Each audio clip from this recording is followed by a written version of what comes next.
Hello students, you are welcome in Navangi classes. Students, today we are going to learn practice set 5.1 and the question number is 8. It is very interesting question students. So let's start. Show that the point A 1,2, B 1,6 and the C 1 plus 2 under root 3, 4 are vertices of an equilateral triangles. तो student यहाँ पे ए, B और सी इस तरह के 3 points हमें दिए हुए हैं और हमें इन 3 पॉइंट्स को शो करना है कि ये 3 पॉइंट्स इक्विलैटरल ट्रायंगल्स के पॉइंट्स हैं। तो स्टूडेंट इस क्वेश्चन को समझने के लिए हम सबसे पहले एक इक्विलैटरल ट्रायंगल ड्रॉ कर लेते हैं और यहाँ पर पॉइंट ए जिसके कोऑर्डिनेट है 1,2, बी 1,6 और यहाँ पे सी 1 + 2 √ 3, 4 ये हमने यहाँ पे वर्टाइसेस लिख लिए हैं। तो स्टूडेंट इक्विलैटरल ट्रायंगल में जैसे कि 3 साइड्स की लेंथ इक्वल होती है तो उसी तरह से हमें distance A B, distance B C और डिस्टेंस ए सी इस तरह से डिस्टेंस का फार्मूला 3 टाइम्स यूज़ करना होगा और स्टूडेंट्स इन तीनों का डिस्टेंस हमें सेम बताना होगा या फिर इसका डिस्टेंस हम जब निकालेंगे तो ये डिस्टेंस सेम आना चाहिए, तभी हम इस ट्रायंगल ए बी सी को इक्विलैटरल ट्रायंगल बोलेंगे। और जब ये इक्विलैटरल ट्रायंगल हो जाएगा तो पॉइंट ए बी सी ये इक्विलैटरल ट्रायंगल के पॉइंट्स है ऐसा ये शो हो जाएगा। तो चलिए स्टूडेंट्स हम डिस्टेंस का फार्मूला भी यूज करते हैं। Okay, we have point A 1,2, point B 1,6 and point C 1 + 2 √ 3, 4 for distance of A B. तो सबसे पहले हम ए बी का डिस्टेंस निकाल रहे हैं। Let A x1, y1 and b x2, y2 be the given points। तो स्टूडेंट अभी हमारा x1 जो है x1 हो जाएगा 1 क्योंकि हम यहाँ पर a और b पॉइंट ले रहे हैं। तो a पॉइंट के जो भी कोऑर्डिनेट है वो x1 y1 हो जाएगा और b पॉइंट्स के कोऑर्डिनेट को x2 y2 हम लेने वाले।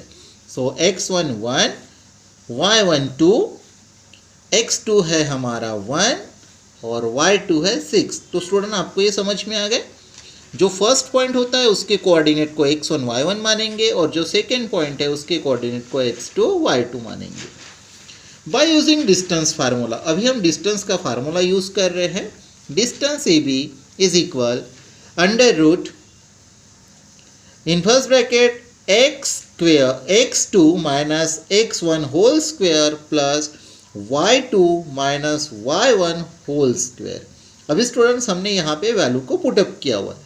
तो x2 की वैल्यू है 1, देन माइनस का साइन, x1 की वैल्यू है 1 और ये ब्रैकेट का square plus y2 6 minus then y1 2 और होल स्क्वायर।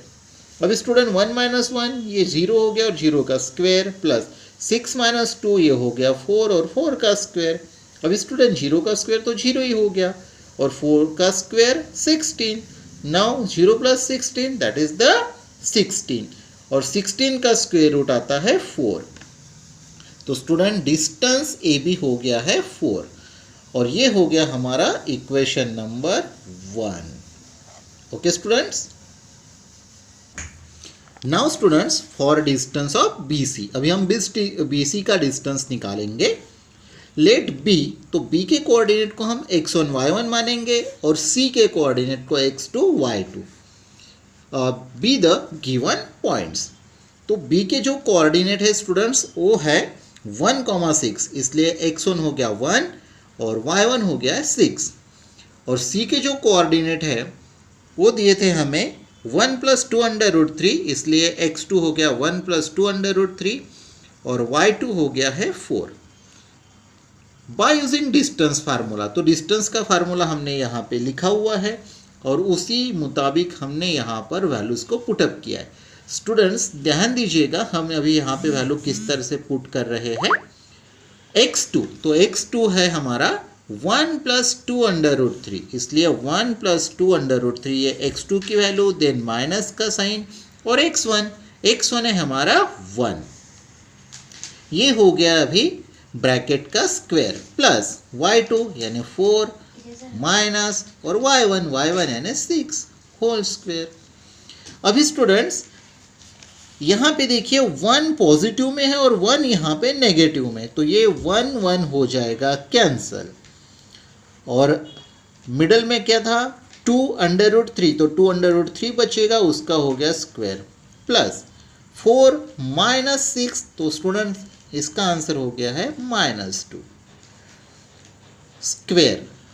अभी स्टूडेंट ध्यान दीजिएगा, ये जो 2 है तो 2 का स्क्वायर हो गया 4, और अंडर रूट में जो 3 है उसका जब हम स्क्वायर करेंगे तो स्क्वायर और ये अंडर रूट का साइन ये कैंसिल हो जाएगा, तो हमें आंसर मिलेगा 3। सो 4 इंटू 3, देन -2 स्क्वायर, ये हो गया है 4। यहाँ पे माइनस में 2 है लेकिन उसका स्क्वायर जब हम करेंगे तो वो पॉजिटिव में ही आएगा। नाउ स्टूडेंट 4 इंटू 3 12 प्लस 4, और 12 प्लस 4 हो गया है 16, इसीलिए स्टूडेंट्स डिस्टेंस BC हमें मिल गया है 4, और ये हो गया हमारा equation number 2।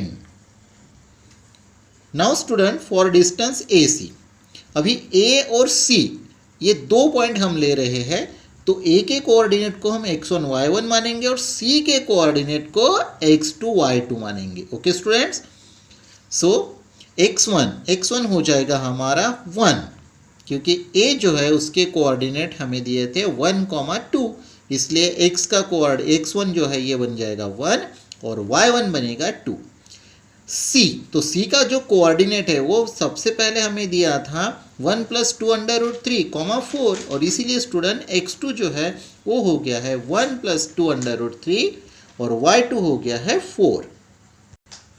Now by using distance formula, अभी डिस्टेंस का फार्मूला हमने यहाँ पे लिखा है और उसके मुताबिक हम वैल्यू पुटअप करेंगे।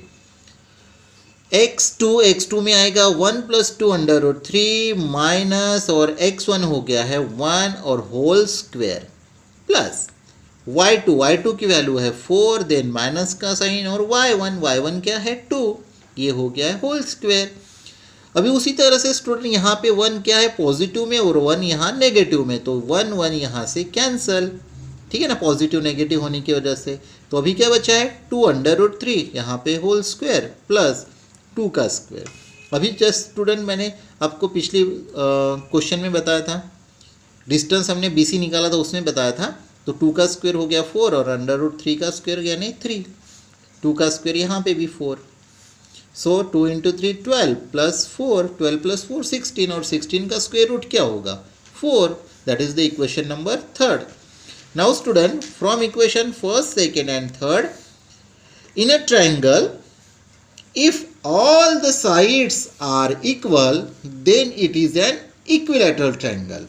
ये तो हमें पता है कि जब ट्रायंगल में सभी साइड्स इक्वल होती है तो उस ट्रायंगल को हम क्या कहेंगे इक्विलैटरल ट्रायंगल, और इसीलिए हमारा जो ट्रायंगल ABC है वो क्या बन जाएगा equilateral triangle. So triangle ABC is an equilateral triangle, और ट्रायंगल ABC इक्विलैटरल ट्रायंगल है, इसीलिए students point A, B and C are the vertices of an equilateral triangle. Okay students, तो इस तरह से स्टूडेंट्स हमने इस क्वेश्चन को फिनिश कर दिया है। आई होप स्टूडेंट्स आपको ये पूरा क्वेश्चन अच्छे से समझ में आ गया है। ओके,